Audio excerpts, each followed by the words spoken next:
And hello. 3 beginner mistakes. What? 3 beginner video mistakes. There's a lot more than that, but here's the top 3 that I've seen. Number 1 is using boring backgrounds. There's 2 rules of thumb when it comes to background. 1, you either want the background to stand out, to tell a story, to be a part of the whole image. You want it to tell part of the story with the colors, with the objects, with the framing, with where items are placed in the background, like this one. It's like full of goodness. There's things to look at. 2, you want your background to disappear. And if that's the case, then you want to get as much depth between your subject, me, and your background. So you want to bring your subject forward as far as you can and your background as far back as you can. Depth usually is key to a good background. Let me show you. What I find happens quite a lot, by the way, it's very windy out. Whether people are shooting photos or videos, is they'll look around, and what they'll look for, let me show you. So you'll be in a place, I'm in a place, and they'll be looking around for something to put behind them. And they'll go, oh, look at this big, beautiful tree. Stand in front of the tree. So they'll set up a shot kind of like this. And they'll do this. And they'll be like, there's our shot. Got a pretty tree behind you. Well, they'll be like, oh, this fence is nice. No. So, if I'm looking for a spot to shoot and I'm out in this location, I want to get depth behind the subject. I might look at this. I've already got an idea. None of this is very interesting. What I think is interesting is this area. I don't want to see the car, and I don't necessarily want to see the sky or this grass, but if I pull back and I zoom in, like, there's something there.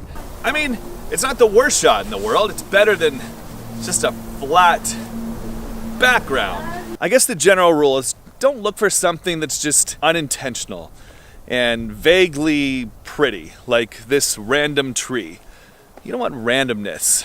You want everything in your shot to be intentional, to help tell the story. And if you can't, then make it intentionally absent of that. Intentionally disappear. I realize right now, at this moment, as I dove into backgrounds, that I could do an entire video, probably an entire series on just backgrounds. There's so many facets to a background that I haven't even thought about. It's so cold out. I'm gonna go inside. Brr. Number 2 is copying what's trendy and what seems to be working rather than being original. 9 times out of 10, the clients that we get here at So Long Saturn come to us with existing videos that they've seen competitors make that they like. When somebody has an original idea or a video that works, everybody else tries to copy that video, and every other video becomes just white noise. It doesn't stand out. It's nothing cool. What we recommend doing is trying to be original. Make a video that represents you and your brand and your identity or whatever it is you're about, whatever your personality is. Like, I love tiki. I love tiki. And so I try to make my videos kind of match that a little bit. Although our business is called So Long Saturn, so we also have to... Speaking of which, I meant to have this out. Heck yes. I think chasing after trends and chasing after what's popular is safe. Usually it gets you mediocre results because that video is probably really only at its most effective for that company at that time. It's okay to look at other videos. In fact, I recommend looking at other videos and take elements of those things that you like. But in the end, you want to be original. You want to know what you're about and try to really boost that up in your videos. And in everything else, really. But we make videos, so that's what I'm talking about. Originality almost always trumps trendy, I think. Number 3 is your sound. Your sound is probably terrible in your videos because you might be using your on-camera mic. Let me show you how bad the on-camera mic sounds.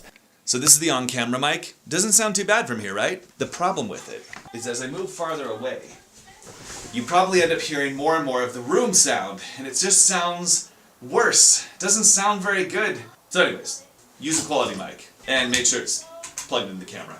Because this one doesn't work when it's not plugged in. Hey, welcome to the vlog! Would you enjoy this video more if I was like that? Make better videos! That hurts my throat. See, this mic sounds pretty good. It's this mic. It's just a little mic. It's cheap. You can get it on Amazon.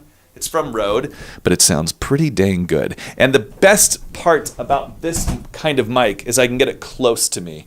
One of the keys with audio isn't necessarily the quality of your microphone. I mean, that's a part of it, but it's about how close you can get the microphone to the person. The closer the mic, the better the sound is going to be.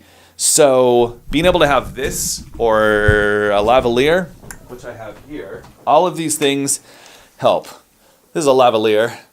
You know, like one of those clip-on mics, clip on right there, you know. This is a Zoom recorder. You can plug in different mics into it, or you can just place it. I've done this. I placed this microphone close to the person. Look what I've done. The microphone on your iPhone, it's pretty dang good if you can get it close to the person.